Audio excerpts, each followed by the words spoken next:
અમારી પાડોશી છે. એન ઘરવાળો છે ને ઈ બેદીથી ઘેર નથી આવ્યો. શું કરે છે? રિક્ષા ચલાવે છે.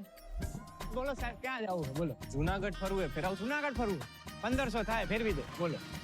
નામ હું છે તમારા ઘરવાળાનું? લાલુ. જો આ હે ને ડામો કુંડ તમારો ને આ ગિરનાર હિમાલય કરતા જૂનો ને આમ હે ને ઉપર પીપળો હે પ્રાચીન. એ સૂંઘવાની પીવાની કઈ લત છે કાંઈ? તમને ખબર પડે એમને ક્યાં હોદવા જવા અમારે? ક્યારેક ક્યારેક પીતા હતા. ક્યારેક કે રોજ? રોજ. નાની રગઝગ થઈ હતી. ફોટો પાડી આપું તમે? હા અહીં ઉભા રહ્યો આયા ઈ રાત પછી પાછા નથી આવ્યા.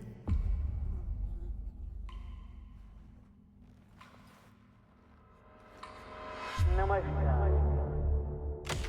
સંસારનો આ નિયમ છે કે આપણે સૌએ કંઈક તકલીફો જોવી પડે. આયા હું હે ને ગઈકાલે આવ્યો તો ને ભરાઈ ગયો તો એ આ કોકને મોકલો આયા હે ને લોક મારેલું હે ભાઈ. કંઈક ને કંઈક પ્રયત્નો કરતા રહેવાના. પ્રભુ તમે ક્યાંથી આવ્યા? હું તો અહીંયા ખાલી ગાયોનું ધ્યાન રાખવા આવ્યો. એક દારૂડિયાની લાશ મળી છે, મોઢું વળતાતું નથી. તમે જેના દારૂડિયો કહો છો ને ઈ મારો દીકરો છે હો સાહેબ. એ મારા ઘરે 5 વર્ષની દીકરી હે બાયડી રાહ જોતી હશે. કાઢો મને કાઢો કાઢો રે એ કાઢે. અને લાશનું મોઢું બતાવી દે. કાઢેલા કાઢેલા કોક તો કાઢ. પ્રભુ એને મારા કોઈ ભાઈબંધ નથી. પ્રભુ તમે મારા ભાઈબંધ બનશો.